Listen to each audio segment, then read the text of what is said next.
So after you hit big with your previous outing and you know you're obligated to jump right into making the next one, what do? You go bigger, way bigger, but never lose focus on all the ways you went right. So make sure the stakes are higher, the villains more devious, the suspense unbearable, and the dialogue wittier. And that's Thunderball in a nutshell. Where Daniel Craig's run always seemed to have a hard time following up the bigger hits, Connery's run seemed a bit like a steady uphill climb. Riding high off the success of Goldfinger, this film brings back the criminal organization Spectre, and this time they are not playing around. This time they've hijacked a pair of nukes and they're gonna hold us to ransom. Yeah, I know this is another tried and true trope, but where do you think the trope came from?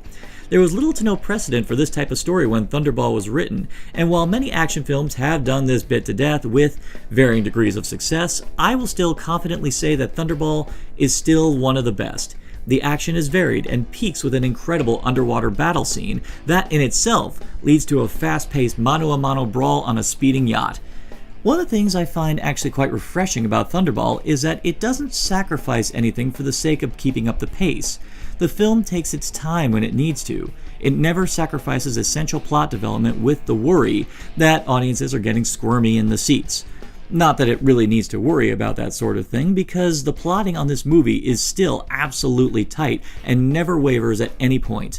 Whereas many films would gloss over how the villains hijack the nukes, this film shows every detail, starting with replacing the pilot, all the way to concealing the plane under a camouflage net underwater, and all of it is interesting, and all of it aids in letting us get to know the villains via their methods, and these villains are absolutely devious.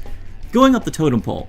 While Rosa Klebb is technically the first henchwoman, Fiona Volpe practically refined the concept of the femme fatale. Even when we know she's evil through and through, we're still kept on the edge of our seat to wonder what she's going to do next. And when she makes a promise to kill Bond, her efficiency is never in doubt, and to her credit, she gets really damn close. There's one chase scene through a carnival where Bond narrowly escapes her car and picks up a leg wound in the process. Bond has to run, dealing with the pain, and also knowing that every drop of blood he leaves behind is keeping Fiona on his tail. Even when Bond thinks he dodged her, she finds him at a nightclub.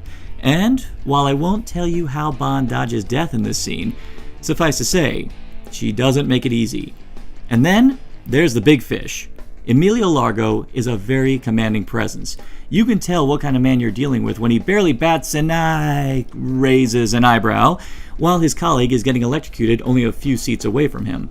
Another thing I find particularly fascinating about the hero-villain dynamic in this film is that this is one of the few Bond films where it's a figurative chess match between Bond and his nemesis. Both of them have their army, their pawns, and a lot of it focuses on the one-upmanship between the two.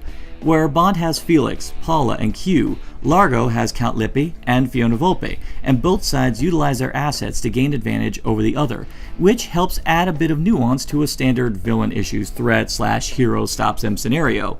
The villain should always make it difficult for the hero to achieve victory, and Largo, he is a wicked chess player.